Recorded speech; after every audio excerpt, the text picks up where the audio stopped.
So some of the techniques used to edit the sounds, a lot of it was mainly flex time.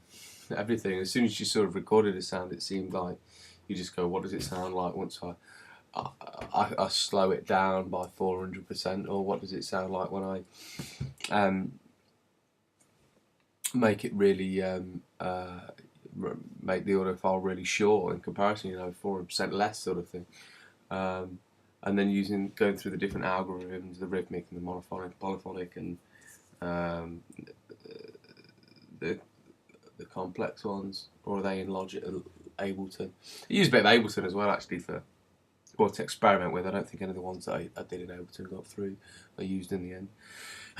But that's all it was. As soon as you get a sound in, what does it sound like? Once it's slowed down, because just everything just seemed to call for that sort of effect on it. So typically, once I'd import something like that, it'd be manipulate it a bit with flex time, then it'd be bounced in place,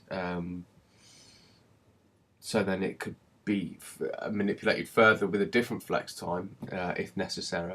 And I was going to do a screenshot of me probably doing one of them, but because there's so much, it's bounced that many times that I'd be here all day talking about it. Used preverb on a lot of the things as well. I think the keys, the wood clapper, which has got a delay actually on it as well.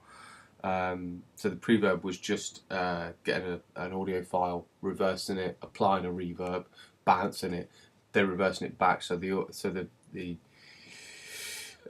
sound's the original way forward, but then you've got the typical sort of reverb, the preverb that leads into it, and so that technique was used a couple of times. But a lot of the sounds that were actually finally used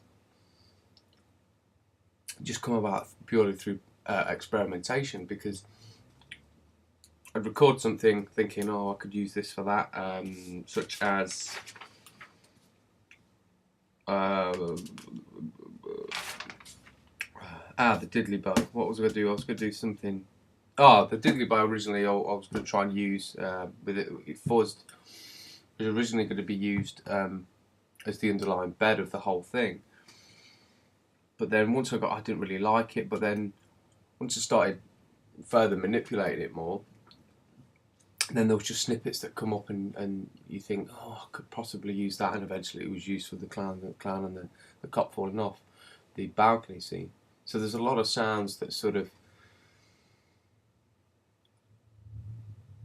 a lot of sounds that we use. Well, half of the sounds that we use were probably not necessarily thought of. They were just discovered through experimentation, and think, oh, this actually fits here, so it can be placed in.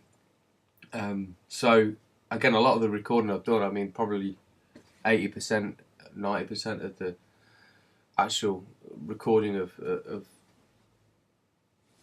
things, the recording of sounds has not been used, but from that has stemmed this, has stemmed small sections that have finally been used and added in.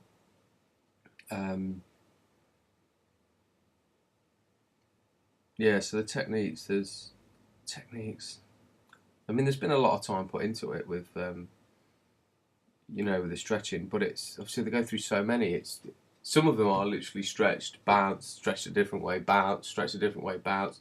Bounced in place, using bounce in place a lot to, because once it's manipulated with one algorithm of flex time, it needs bouncing in place, so then it can be manipulated further with a different one, because you can't on one track affect it twice with two different things.